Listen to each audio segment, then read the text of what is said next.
우리 어르신들 이제 믿음의 선배들께서 이제 추워졌어요. 쌀쌀해졌는데요. 우리 건강 유의하시고 또 특히 우리 독감 유행하고 있는데요. 조심하시고 우리 언약의 우리 자손들 또 우리 언약의 주일학교 아이들도 함께 우리 열심히 남은 우리 학기 잘 마무리하고 또 충성을 다하는 친구가 되어서 예배 드릴 때 하나님 주시는 또 큰 은혜와 축복이 있길 바라고요. 여러분, 우리가 세상을 살면서 우리를 병들게 하고 힘들게 하고 아프게 하고 신음하는 게 뭘까요? 정치 문제일 수도 있고 또 경제의 문제일 수도 있고 또 교육의 문제일 수도 있고요, 또 가정의 문제일 수도 있겠어요.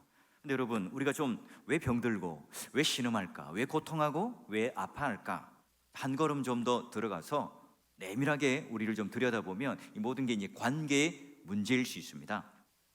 누구나 좋은 관계를 맺고 싶어 하지만 좋은 관계를 맺는 게 쉽지 않아요.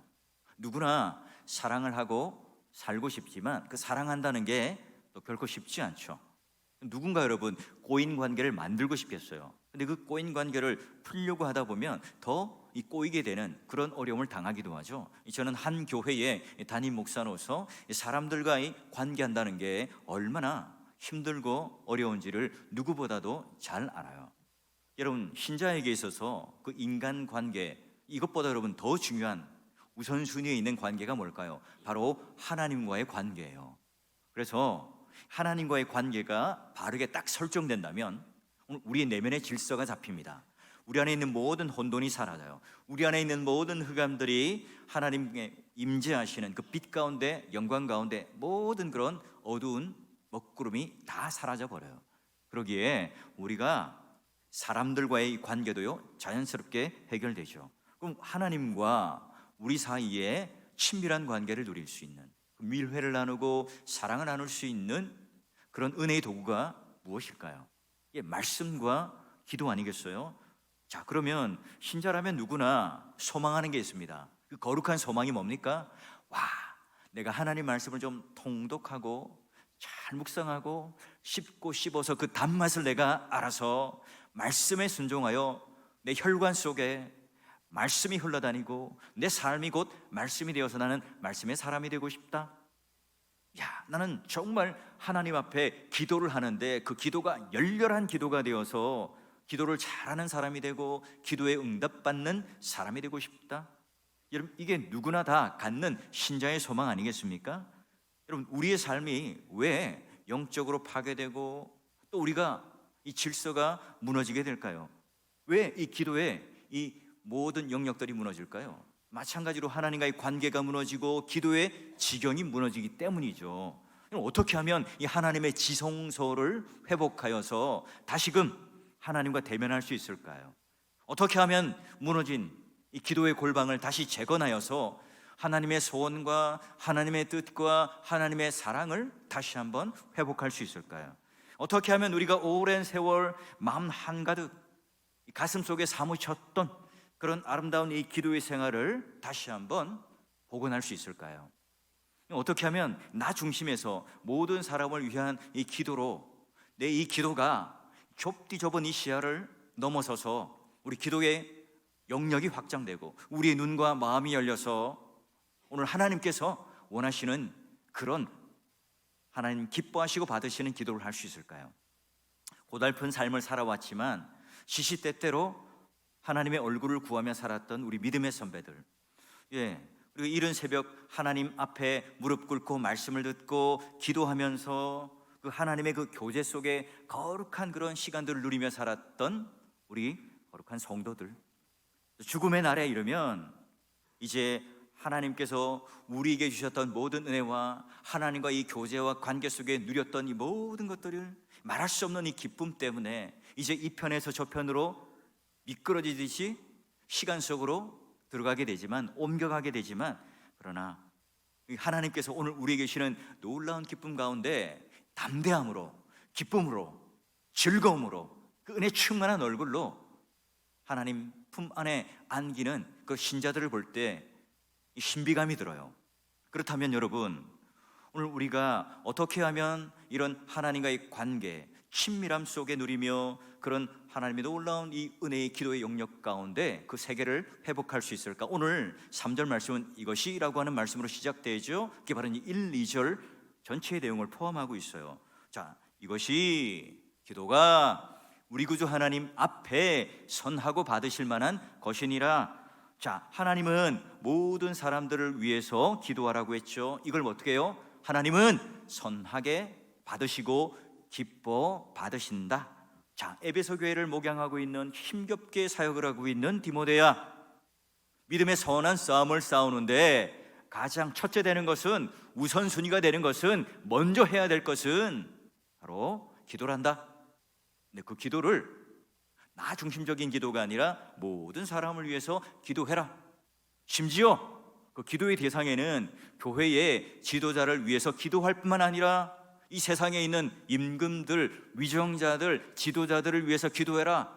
너희들을 지금 짓누르고 있는 이 네로 황제, 그 사람까지 기도해야 된단다. 원수들까지, 핍박하는 자들까지 기도해야 된단다. 그리하면 하나님과 우리 사이에 경건, 그리고 사람과 사람 사이에 품격 있는, 품이 있는 모습으로, 단정함으로 너희들이 변할 거다. 더불어 외적으로는 그렇지만 내적으로는 바로 하나님 주시는 그 고요함, 평안함으로 어떤 풍파가 있고 어떤 핍박이 있고 어떤 어려움이 있더라도 그것 때문에 흔들리거나 넘어지지 않고 고요함을, 평안함을, 하나님의 샬롬을 유지하며 누리며 살아갈 수 있는 게 바로 이 복이란다. 자, 이걸 하나님께서 우리에게 주시는 이유는 바로 하나님을 잘 섬기고 하나님께 충성하기 위해서란다. 자, 여러분, 모든 사람을 위해서 기도하는 것, 여러분, 이런 놀라운 복을 누리면 얼마나 좋아요. 근데 여러분, 여기까지가 끝일까요? 내 개인이 경건과 단정과 그리고 고요함과 평안을 누리는 것, 이걸로 끝나면 여기 반쪽짜리 신앙이 될 수 있어요. 여러분, 우리가 기도하고 그 이후에 이 모든 사람들을 위해서 기도하는 이 궁극적인 이유와 목적이 무엇인지, 자, 오늘 말씀을 한번 봅시다. 자, 보니까 우리가 모든 사람을 위해서 기도하는 이유가 뭐냐? 바로 모든 사람이 구원을 받는 게 하나님의 강렬한 소원이기 때문에 그래요. 하나님은 모든 사람이 구원을 받으며 진리를 아는 데 이르기를 원하시느니라. 여러분, 예수님께서도 마태복음에 말씀하세요. 작은 자 중에 하나라도 잃는 것은 하늘에 계신 너희 아버지 뜻이 아니다. 여러분, 모든 사람들을 위해 기도할 때 이 하나님의 소원을 느끼게 되는데, 그게 뭐라고요? 모든 사람이 구원받는 것. 광대하신 이 하나님의 소원이 바로 어떤 특정한 민족, 사람, 그 엘리트 중심의 그런 특별한 사람들이 구원받는 것에 만족하지 않으시고 모든 사람이 바로 하나님 주시는 그 구원의 복 안으로 들어오시기를 원하세요. 자, 그러면 우리는 이 개혁신학을 통해서 도르트 신조, 또 웨스민트 소요리 대요리 문답, 하이델베르크 요리 문답을 우리가 공부했잖아요. 거기서 우리가 배운 교리가 뭡니까? 제한 속죄론, 하나님의 선택, 택하심과 유기, 작정, 예정, 이런 것들을 배웠습니다. 그러면 여러분, 의문이 생기죠. 모든 사람들이 다 구원받았다는 것은, 그러면 그들이 말했던 만인 구원론을 말하고 보편적 구원론을 말하는 겁니까? 아니, 성경을 봐도 인류에 태어났던 모든 역사에 오고 가는 사람들도 다 구원받은 게 아닌데요? 다 천국 간 게 아니던데요? 아니, 지옥이 있다면 그러면 천국 가지 못하고 형벌받는, 구원받지 못한 사람이 있다는 증거가 아니겠습니까? 네, 맞습니다. 비는 하나님께서 의인이냐 악인이냐 구별하여 주시는 게 아니죠. 모든 사람들에게 동일하게 그 은혜의 비는 내리지만, 그러나 그 비를 받아들이는 사람이 있는가 하면 그 비를 거부하는 사람이 분명히 있죠. 자, 그러면 성경은 언제나 한 단어, 한 문장, 이것만 가지고 똑 떼어서 여러분, 내가 원하는 대로, 내가 하고 싶은 대로 그것을 이해하면 안 돼요. 이걸 이제 여자 해석이라고 그러는데요. 여러분, 이게 바로 이단이나 유사 종교가 그렇게 성경을 따로따로 조각조각 내어서 이렇게 이해하려고 하는 건데요. 자, 그러면 성경 전체에서 어떻게 우리에게 말씀하고 있는지, 자, 그런 통전적인 사고, 이 명백한 구절로 성경을 풀어야 됩니다. 여러분, 오늘 이 4절 말씀만 봐도 잘 알 수 있습니다. 자, 여러분, 모든 사람이 구원을 받는데 그 뒤에 어떤 단서, 어떤 조건을 달고 있습니까? 진리를 아는 데까지 이르는 것이니라. 이게 원하는 거예요. 그러니 여러분, 여기 모두는 하나도 빠짐없는, 전부 모두가 의미하는 게 아니에요. 진리를 아는데 이르기까지, 거기까지 가는 신자를 말하죠. 여러분, 여기 모두는 모든 계층, 모든 그런 피부 색깔, 모든 민족, 모든 나라, 이런 면에서 모든이고요. 그럼 더 나아가서 어때요? 진리를 안다는 게 뭐죠? 진리는 누구죠? 로고스는 누굽니까? 이 땅에 진리로 임하신 그분이 누구세요? 예수 그리스도죠. 그러니 예수 그리스도를 인격적으로 알고 깨닫고 만나고 누리고 영접해서 그 복음을 받아들이는 자, 그 자가 뭐예요? 바로 여기 말하는 하나님께서 원하시는 모든 신자입니다. 그러니 여기에서 말하는 모두는 하나님께서 택하신 백성, 작정하시고 예정하시고 구원받기로 하나님께서 친히 그들을 선택하신 백성들을 의미합니다. 자, 그러면 우리의 관심사, 우리의 소원함들은 뭐예요? 하나님의 소원은 모든 사람이, 택한 백성이 구원받는데 진리에 이르러서 예수 그리스도를 인격적으로 만나고 참된 구원을 얻는 게 하나님의 그 강렬한 최고의 소원이라고 말하는데, 우리의 소원, 우리의 관심사, 여러분, 우리의 기도의 제목은 과연 뭐죠? 나의 성공, 결혼, 취업, 진학, 진급, 승진, 뭐 이런 것들, 교회의 부흥 등이죠. 여러분, 우리가 모든 사람들을 위해서 기도하기 시작하면 이런 나 중심적인 것에부터 어떻게 해요? 그 기도의 영역이 확장되면서 뭘 깨닫는다고요? 하나님의 소원이 무엇인지를 깨닫게 됩니다. 아하, 우리가 하나님을 믿고 섬길 때, 하나님께서 이 모든 사람을 위해서 기도하게 할 때, 아하, 모든 사람들이 구원받게 하는데 이르는 데까지가 바로 하나님의 소원이시구나, 이걸 지금 우리는 이제 깨닫게 된다는 거죠. 믿음의 동역자 여러분, 어떠세요? 나에게부터 모든 사람을 위한 이 기도의 영역이 확장되는 그 은혜를 여러분 누리고 계신가요? 한 주간 한번 해보셨어요? 여러분, 강렬한 하나님 마음, 하나님의 소원을 이 기도를 통해서 여러분 마음 가운데도 감동과 강렬한 그 하나님의 소원을 느끼고 계세요? 여러분, 자녀, 배우자, 이런 사람들이 아직도 모든 사람들 중에 속하지만 아직까지 진리에 이르는 데까지 이르지 못한 그것 때문에 여러분 마음 아파하고 아직도 여전히 눈물 흘리며 기도하고 계신 분들이 있죠. 그래서 여러분, 잠시 이 일들을 중단하고, 야, 우리 집은 아닌가 봐, 내 남편은 아닌가 봐, 내 자녀는 아닌가 봐 하면서 잠시 중단하고 계신 분도 있잖아요. 근데 여러분, 오늘 이 시간 다시 그 마음이 온전히 회복되셔서 우리가 하나님의 소원, 하나님의 그 뜻, 하나님의 강렬한 이 소망을 우리도 깨닫고 그 마음을 알아서 다시 한번 쉬었던, 중단했던 이 마음들을 열렬한 기도의 생활로 회복되셔서 그들이 구원받아서 이 자리에 나오고 진리를 아는 데까지, 예수 그리스도를 아는 그 놀라운 복에 이르기까지 우리 사랑하는 그 형제 자매들, 배우자들, 우리 자녀들, 우리 모두가 다 그런 구원받는 대상이고, 오늘 이 자리에 예배를 드리는 그런 귀한 복된 인생으로 주님께서 응답해 주실 것을 믿으시고, 저와 여러분 함께 그 기도를 쉬지 않고 다시 한번 열심을 내어서 그 기도의 응답을 받는 놀라운 복이 저와 여러분 가운데 있으시기를 주의 이름으로 축원합니다. 자, 그러면 신자가 이렇게 모든 사람이 구원받기를 기도하는 근거, 그 이유가 뭐냐는 거죠. 그냥 막연하게 우리가 기도하면 되나요? 막연하게 기도하면 그들이 구원받나요? 그럼 그들이 지금 이제 진리를 믿고 진리를 아는 데까지 이르는 그 핵심적인 내용이 과연 또 뭐냐 하는 거예요. 여러분, 신자가 기도하는 그 근거, 또 예수를 믿지 않는데 그 예수를 믿고 이 핵심적인 진리를 믿고 받아들이는 근거가 뭐냐, 내용이 뭐냐 하는 겁니다. 자, 모든 사람이 구원받기 위해 기도할 수 있는 이유가 뭐냐? 하나님께서 하나의 중보자 그리고 대속물로 주신 그 예수 그리스도 때문에 가능해요. 자, 하나님은 한 분이시죠. 또 하나님과 사람 사이의 중보자도 한 분이세요. 그리고 그가 모든 사람을 위하여 자기를 뭘로요? 대속물로 주셨다. 여러분, 여기 4절 5절 말씀 중에 핵심적인 말이 뭡니까? 바로 중보자 그리고 대속물이라는 단어가요, 너무너무 중요합니다. 자, 여러분, 어떤 의미가 있는가?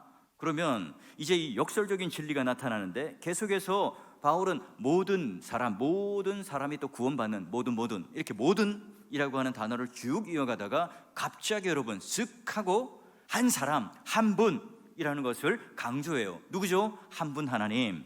여러분, 유대교도 한 하나님이고요, 여러분, 이슬람도 알라, 한 하나님입니다.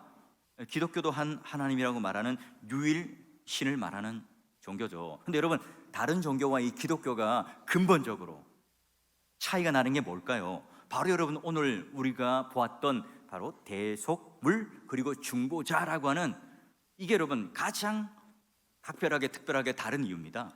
자, 그럼 먼저 예수님만이 유일한 구원자가 되시는데요, 하나님과 사람 사이의 중보자라고 하는 것은 바로 중재해 주는 분인데 단 하나의 중보자예요. 그러니 한 분뿐이라는 거죠. 바로 사람이신 그리스도 예수라, 사람 그리고 하나님이라고 하는 두 가지 강조점입니다. 자, 여러분, 오늘날 다원주의, 포괄주의 또는 포용, 관용 이런 단어를 좋아하는 현대 사람들에게 있어서 중보자가 많으면 많을수록 좋다 이렇게 생각하겠죠. 불교, 무슬림, 힌두교, 기타 여러분, 내가 개인적으로 명상에서도 구원을 얻을 수 있다면, 그렇다면 여러분, 구원의 길이 많이 열려 있잖아요. 이리 가도 구원을 받고 저리 가도 구원을 받고 내가 해도 구원을 받고, 그렇다면 여러분, 구원의 길이 많이 열려 있으니까 많으면 많을수록 좋다고 생각합니다. 심지어 로마 가톨릭에는요, 예수 그리스도 외에 마리아, 베드로, 또 성인의 반열에 있는 많은 사람들도 이런 중보자가 될 수 있다, 중재자가 될 수 있다고 합니다. 그런데 여러분, 이 기독교만 왜 유독 중보자가 한분뿐이다, 기독교 외에는 중보자가 없다라고 말하는 건가? 기독교는 너무나 독선적이고 배타적이다 이렇게 여러분 말을 하죠. 어디 하나 구원이 있으니 나에게 간섭하지 마요, 전도하지 마요, 복음 전하지 마요 라고 말하죠. 여러분, 이 말은 겉으로 보면 굉장히 신사적이고 또 포용적이고 사람을 존중하는 것 같잖아요. 근데 아닙니다. 사실 실상 사람을 귀히 여기지 않기 때문에 그래요. 사람에게 관심을 갖지 않고 그냥 각자의 길로 가시오, 각자 도생하는 거예요. 다른 사람에게 관심을 전혀 갖지 않는 거죠. 여러분, 중보자란 하나님과 사람 사이를 연결해주고 이어주는 존재입니다. 자, 그런데 한번 생각해 보세요. 우리처럼 인간이에요. 불완전한 존재예요. 그렇다면 여러분, 그 사람이 하나님과 우리 사이에 중보자가 된다면 여러분, 불안하지 않습니까? 어떻게 여러분, 우리와 똑같은 인간이 중보자가 될 수 있습니까? 여러분, 마리아, 교황, 또 여러 사제, 교황, 모든 사람들, 인간은요 절대로 중보자가 될 수 없죠. 그래요. 무슬림, 마호멧, 불교, 부처, 다른 신들도 마찬가지입니다. 그들은요 다 인간입니다. 그래서 그들은 어떻게 신이 됩니까? 어느 날 탁월한 깨달음, 득도를 하고 탁월한 어떤 수준의 삶을 살아서 내가 신이 되었다, 신의 경지에 올랐다, 나는 신과 하나가 되었다, 신과 합일이 되었다, 누구나 다 신이 될 수 있다, 이런 범신론적인 그런 생각들을 하고 있어요. 그런 여러분, 그들은요 신이 아니에요. 하나님이 아닙니다. 인간인데 신이 되었다고 말하고 또한 신과 하나가 되어 합일되었다고 말하는 겁니다. 그러니 여러분, 기독교라고 하는 것도 마찬가지죠. 예수 그리스도께서 어떤 탁월한 가르침, 특별한 어떤 그런 교훈과 교리, 그 수준 높은 도덕적 높은 그런 예수님의 삶이 오늘 우리에게 감동을 주니까 그분이 오늘 우리에게 구원자가 되고 우리가 구원 얻는 종교가 아닙니다. 그렇다면 왜 예수님만 우리의 중보자가 되실까요? 하나님과 우리 사이를 이어주는, 왜 오직 예수 그리스도 한 분밖에 없다고 말하는 걸까요? 그래요. 하나님은 지금 예수 그리스도를 통하여 우리와 만나기를 원하는데, 하나님은 거룩하시죠. 사람은 죄인입니다. 이 말은요, 하나님과 우리 사이는 절대로 만날 수 없다는 거예요. 마치 태양 앞에 서면 누구나 다 인간은 소멸되는 것처럼 그 하나님의 거룩하심과 그 인간의 죄악은요 마치 동에서 서에 먼 것처럼 도저히 만날 수 없는, 그 가능성이 없는 존재예요. 근데 하나님과 사람 사이에 직접 만난다는 것은 도저히 불가능하죠. 자, 이를 위해서 하나님이신 그분께서 당신의 아들을 이 땅 가운데 그 육신의 몸을 입고 오게 하시고 보내주셨어요. 그리고 그분은 100% 하나님인 동시에 100% 사람입니다. 그런데 그 하나님과 사람이 동시에 섞이거나 또는 그것이 막 혼재하지 않아요. 참 인간이며 참 하나님이시라는 이 사실, 무슨 의미죠? 바로 여러분, 하나님께서 참 인간이 되셔야 우리가 가지고 있는 모든 죄와 허물과 이런 것들을 다 대신하여 짊어질 수 있으시죠. 게다가 참 하나님이 되어야 하시는 이유가 뭐예요? 참 하나님일 때 불완전한 우리를 완전하게 구원할 수 있는 하나님이 되시잖아요. 그래요. 그러기에 이 기독교에 예수 그리스도만이 참 하나님이시고 참 인간이시기 때문에 오직 유일한 하나의 중보자이시고 예수 그리스도 외에는 그 길이 없는 거예요. 이제 그게 바로 무엇으로 설명이 가능하죠? 어떻게 그게 가능하게 되었습니까? 바로 그 뒤에 이어서 나오는 대속물이라는 단어예요. 예수님만이 유일한 구원자가 된다는 것, 모든 사람을 위해 자기를 어떻게 해요? 내어주셨다. 그 대속물이라는 단어 때문에 그래요. 그가 모든 사람을 위하여 자기를 대속물로 주셨으니 귀하게, 그냥 뚝 떨어진 게 아니라 귀하게 이르러 주신 증거니라. 여러분, 오늘 우리가 이 땅을 살아가면서 바로 이 대속물이라는 이 단어가 어떻게 여러분 생각하고 또 이해하고 있어요? 대신하여 죽여지는 희생물, 구약의 제사를 볼 때 이 짐승들, 오늘 내가 죄를 지었는데 내 대신하여 이 짐승을 끌고 와요. 내 죄를 짐승의 머리 위에 전가를 하고 그 짐승을 내가 죽여서 그 피를 보면서 오늘 하나님 앞에 화해와 용서를 구하며 그 죄를 보며 참혹한 내 인생, 내 모든 죄를 바라보며 깨닫고 회개하며 하나님을 만나게 되는 이 제사 제도를 통해서 보잖아요. 여러분, 그 대속물, 여러분 하나님의 아들이신데 그 짐승을 대신하여서 대속물이 되셨답니다. 여러분, 가히 충격적이지 않습니까? 동물이 대속물이 되어야 되는데 하나님이신 그분이, 사람이, 그 아들 되시는 그분이 지금 예수님께서 모든 사람들의 죄를 대신 짊어지세요. 짐승 대신 전가를 받습니다. 대속물이 되는데요, 흠 없는, 점도 없고 흠도 없는 어린 양이 되셔서 십자가의 대속물이 되었어요. 주셨어요.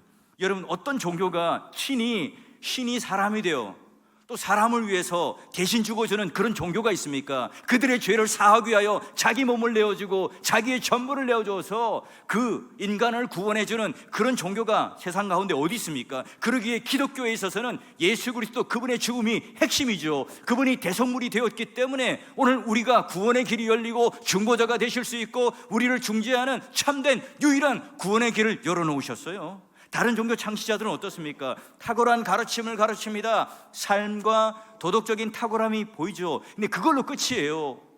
그게 마치 신의 경지처럼 있다라고 말하죠. 근데 그러면 기독교는 그렇지 않습니다. 예수님의 가르침이 아무리 훌륭하고 뛰어나고 탁월하더라도 우리가 그 예수님의 가르침대로 그 중요한 가치를 갖긴 하지만 우리가 다 순종할 수 있습니까? 예수님의 그 거룩한 삶과 공생의 삶 가운데 행하셨던 그 모든 것들을 우리가 보고 와, 감탄하고 놀랍다, 경이롭다, 특별하다 말을 하지만 우리가 그토록 같이 따라 순종하면 흉내라도 우리가 낼 수가 있습니까? 주님의 삶을 보고 우리도 똑같이 지켜서 우리도 같이 하나님처럼 될 수 있냐고요? 없습니다. 여러분, 현대 종교라고 하는 그 책의 조사에 의하면 한국에 내가 하나님이요 라고 말하는 이단들이 한 20명이 넘었어요. 그리고 지금까지 내가 예수 그리스도요, 내가 중보자요 하는 이단들은 한 50여 개 더 넘는 그런 이단들이 있었고 또 그런 사람들이 있었어요. 자칭 내가 메시아다. 여러분, 그분들 한번 보십시오. 그자들을 한번 보시라고요. 그들이 어떻게 여러분 타인의 생명을 위하여 자기를 헌신하고 자기를 내어주는 그런 일이 있었습니까? 오히려 타인의 생명을 갈취하죠. 그들의 돈, 그들의 재물, 그들의 헌금을 통해서 자기들의 배를 배불리죠. 그뿐만 아니라 성적으로도 착취하여서 많은 사람들의 삶을 망가뜨리잖아요. 그 자기의 유익을 위하여 그렇게 하는 일들, 그게 진정한 메시아가 맞습니까? 그자들이 진정한 대속물이 맞습니까? 그자들이 대속물뿐만 아니라 중보자가 과연 맞냐고요. 여러분, 여기 주셨으니 이 말씀에 우리는 주목해야 합니다. 무슨 말이죠? 인간은 자신을 줄 수 있나요? 물론 여러분, 다른 사람을 위해서 희생할 수는 있죠. 근데 여러분, 죽고 나면 끝이잖아요. 그 더 이상이 없잖아요. 그것으로 우리가 희생 정신은 기를 수 있어요. 근데 여러분, 더 이상 줄 수 없어요. 우리가 소멸하니까요. 내가 누구를 위하여 죽었다, 그게 내 의는 될 수 있지만 다른 사람의 의가 되지 않잖아요. 그 의가 다른 사람에게 줄 수 없어요. 전가되지 않습니다. 여러분, 우리같이 자격 없는 자에게 바로 예수 그리스도께서 우리를 대신하는 대속물이 되셨기 때문에, 십자가에 죽으셨기 때문에 그 죄가 사하여져 우리의 그 모든 그런 죄사함과 함께 그 의가 전가되었고, 영원한 생명을 얻었죠. 그래서 여러분, 우리 주님이 바로 중보자요 대속물이 되셔서 말로 다 할 수 없는 그 사랑의 증거로 우리를 구원하여 주셨습니다. 예수님은 모든 사람을 위해서 그런 중보자 대속물이 되시고, 바로 이 죄라는 측면에서 바로 우리의 모든 죄를 짊어지시고 우리를 대신하여서 십자가에 못 박으시고 모든 몸이 다 찢어지시고 온몸이 피로 벌겋게 물드심으로 말미암아 모든 막혀있는 담들을 허무시는 화목제물이 되셔서 하나님과 우리 사이의 이 관계를 허무시고 모든 인류의 사람들 사이에 원망과 시기와 미움과 다툼이 있는 이 모든 그런 벽들도 다 허무신 화목제물이 되셨고요. 그리고 이 의의 측면에 있어서도 오늘 우리는 예수를 통하여서만 하나님의 알고 하나님의 뜻을 알죠. 그러기에 오늘 우리가 죄 없다고 간주하여 주셔서 바로 하나님께서는 예수 그리스도를 통하여서만 우리를 의로운 존재구나, 죄가 없는 존재구나 간주하고 우리를 만나주시고, 바로 예수 그리스도를 통해서 하나님의 뜻을 알게 되고 또한 우리의 뜻을 하나님께 아뢰게 되죠. 그의 죽으심은 뭐예요? 바로 하나님의 뜻과 하나님의 그 순종의 결과이지, 우리를 향한, 인류를 향한 값싼 동정심이거나 그런 불쌍한 마음을 가지고 있었기 때문에 그분이 대속물이 된 게 아닙니다. 희생한 게 아닙니다. 여러분, 우리가 이런 하나님께서 우리를 받아주시고 우리가 구원받는 이유가 뭡니까? 우리가 헌신하고 우리가 순종했기 때문에 우리가 그 하나님 앞에 설 수 있는 게 아니잖아요. 예수님께서 우리를 위하여 죽으셨기 때문에, 내어주셨기 때문에, 주님께서 죽지 않으셨다면 오늘 우리가 하는 헌신, 우리가 하는 충성, 순종, 열심, 이것들은 다 하나님 앞에 아무 소용이 없습니다. 다 무용지물이죠. 다 닿지 않습니다. 여러분, 그러기에 예수 그리스도께서만 하나님 아버지의 그 사랑이 무엇인지를 눈으로 보게 하시고 확증케 하기 위하여 이 땅 가운데 하나님께서 보내주신 거예요. 바로 예수 그리스도가 사랑 그 자체잖아요. 우리가 부르는 우리 복음송 찬양 중에 있잖아요.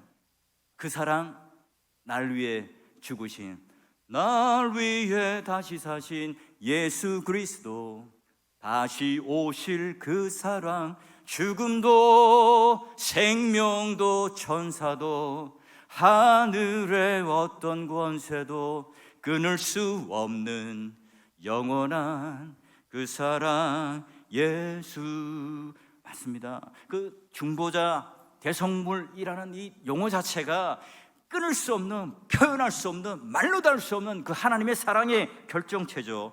여러분, 중보자이시고 예수 그리스도 앞에 이제 우리 하나님의 대속물이 되셔서 그런 하나님과의 관계를 회복시켜 주시고, 이로 인하여 그 예수 그리스도의 이름, 예수 그리스도의 사랑, 예수 그리스도의 권세를 이 세상 가운데 선포하게 하셔서 그것을 받아들이는 자마다, 그 이름을 영접하는 자마다 깨어지고 상하고 아프고 모든 이 질서가 무너진 곳에 다시 한번 하나님께서 새롭게 회복시켜 주시고 새롭게 재창조해 주시고 새로운 은혜의 세계를 열어주신 것처럼 오늘 여러분에게도 마찬가지입니다. 오늘 하나님께서 오늘 우리의 놀라운 중보자요 대속물이 되는 그 구원의 공효가, 그 구원의 효험이 여러분 마음과 삶 가운데, 각 가정과 그 모든 인생의 영역 가운데 함께 하셔서 이런 놀라운 회복의 역사, 오늘 하나님께서 은혜의 세계를 새롭게 열어가는 놀라운 복이 저와 여러분 가운데 있으시기를 주의 이름으로 축원합니다.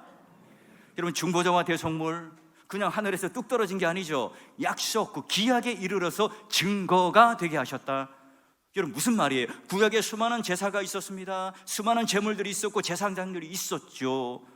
그뿐만 아니라 출애굽할 당시에 유월절 어린 양을 잡아서 문설주에 바르면 그 죽음을 이기고 넘어갔습니다. 그리고 룻기에 보면 고엘, 무르는 제도를 통해서 룻을, 이 보아스가 고엘하고 그 함께하고 물러줌으로 말미암아, 그 감싸 안음으로 말미암아 그의 모든 인생을 회복시키고 구원에 이르는 길로 가게 합니다. 여러분, 오늘 수많은 그런 선지자들이 그 하나님의 말씀을, 그의 입술을 빌어서 메시아가 오신다, 그분이 오신다, 우리를 구원하는 구원자가 오신다, 바로 약속했던 그 수많은 약속들이 이제 때가 참에, 때가 이름에 바로 이 카이로스의 이 시간에 오셨어요. 약속의 때가 무르익었을 때에 드러난 증거가 뭡니까? 바로 중보자고 대속물입니다.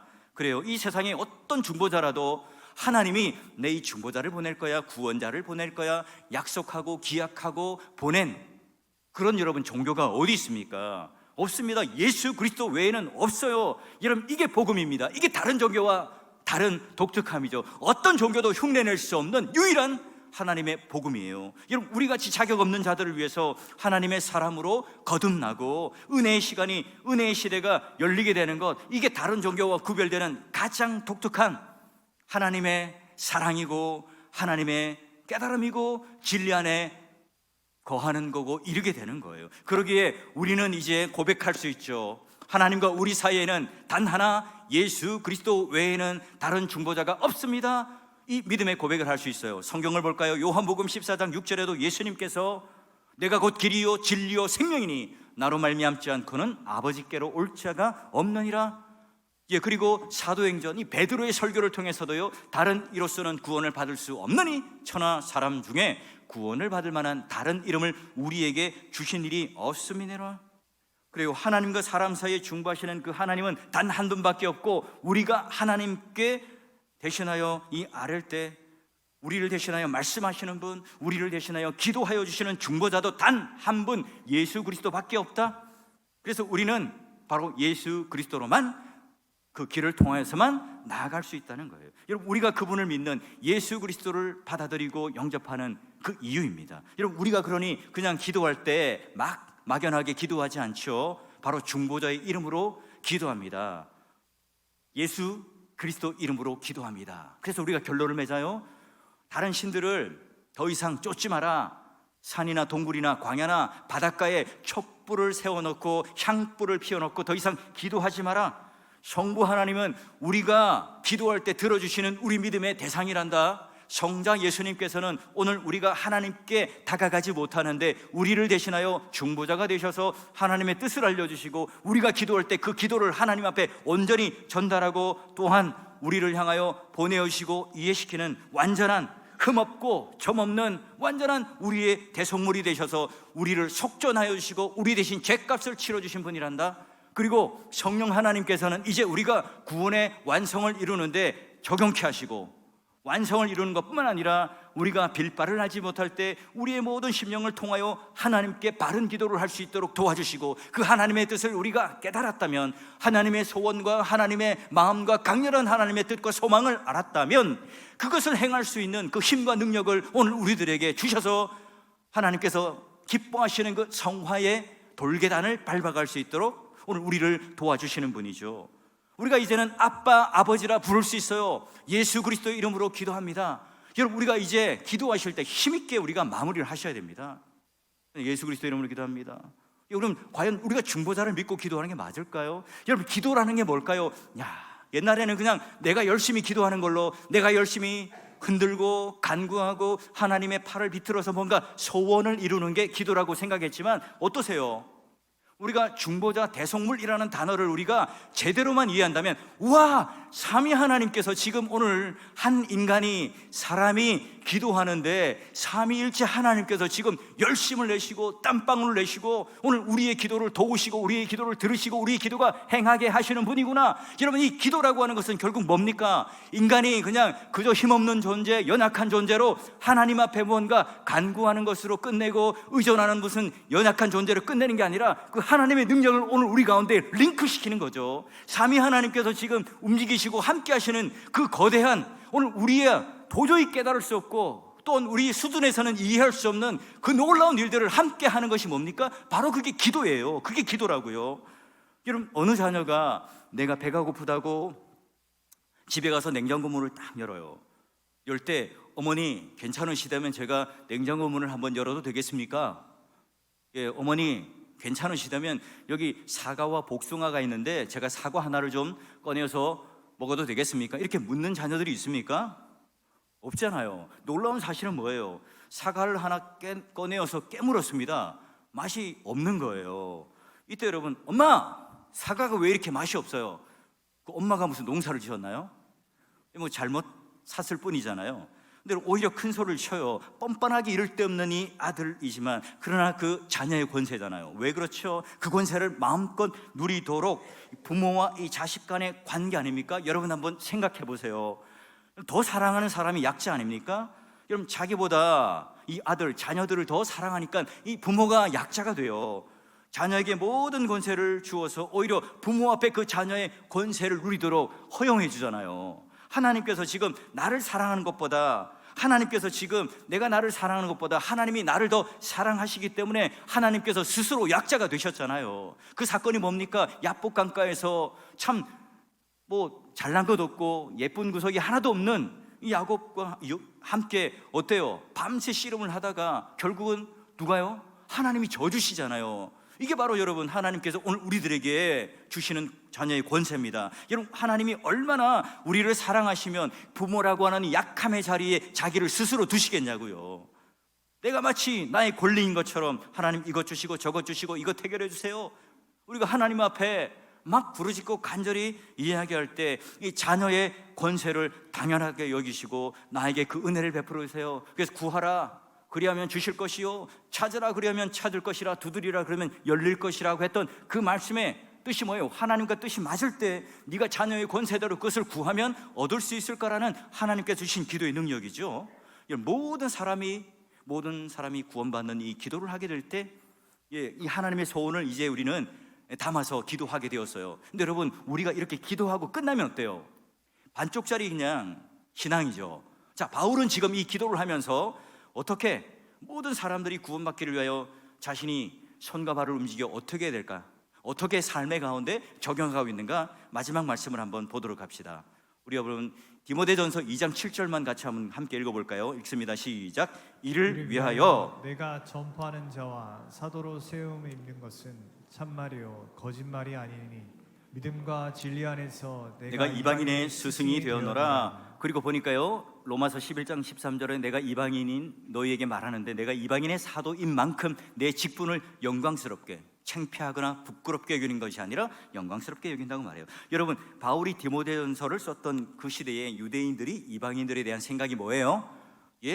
바로 이방인들은 지옥에 뜰 겁니다. 걔보다 못한 인간들이다 이거예요. 여러분, 이방인들 정말 복음을 전하기 싫은 사람들이고 구원의 바깥에 있는 사람들 아니겠어요? 근데 유대인 중에 정통 유대인이었던 바울이 이 이방인들을 위한 사도요, 스승이라고 자랑스럽게 지금 말하고 고백하고 있습니다. 나는 걔보다 못한 이방인들의 스승이고 사도다. 내가 그들의 구원을 위하여 사도의 직분을 받았다.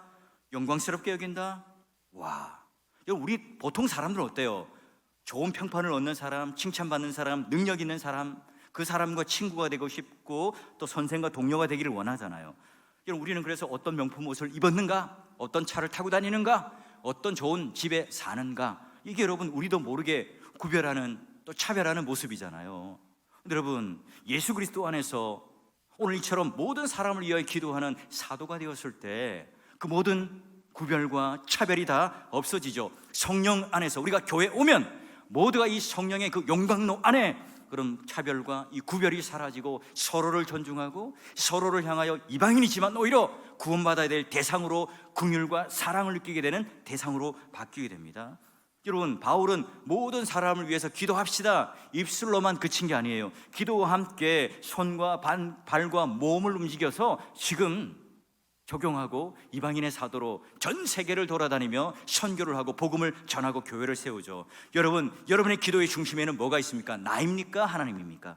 여러분, 기도를 들으시는 그 하나님께서 단지 나와 우리 가족, 교회 정도만, 4월 교회 정도만 제한된 그런 기도를 들으시는 하나님이라고 생각하시나요?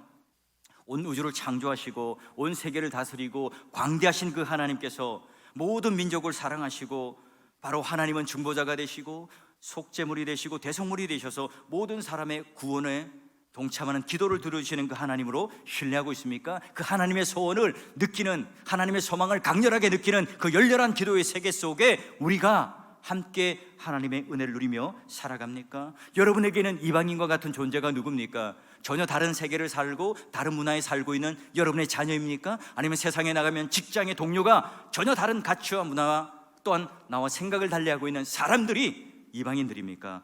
여러분, 주일학교, 언약의 자손들, 그 수많은 또 선교지들, 거기에 있는 한 영혼 한 영혼에게 예수 그리스도가 바로 누구인지 모든 사람이 구원을 받는데 진리에 이르기까지 그들이 정말 인격적으로 예수 그리스도를 만나 진리를 알아서 이 복음을 이제는 전할 뿐만 아니라 우리 모두가 다 이 바울처럼 모든 사람을 위하여 기도하는 놀라운 기도의 응답과 함께 모두에게 복음을 전하는 전도자로서 그런 전도 열매, 생명의 복음을 전하는 그 열매가 풍성하게 넘쳐나는, 그로 인하여 이 사월교회가 하나님 앞에 이런 복음의 참된 부흥의 역사에 한 걸음 또 나아가고 교두보가 되고 분수령이 되는 놀라운 이 복된 교회요 성도가 될 수 있기를 주의 이름으로 축원합니다.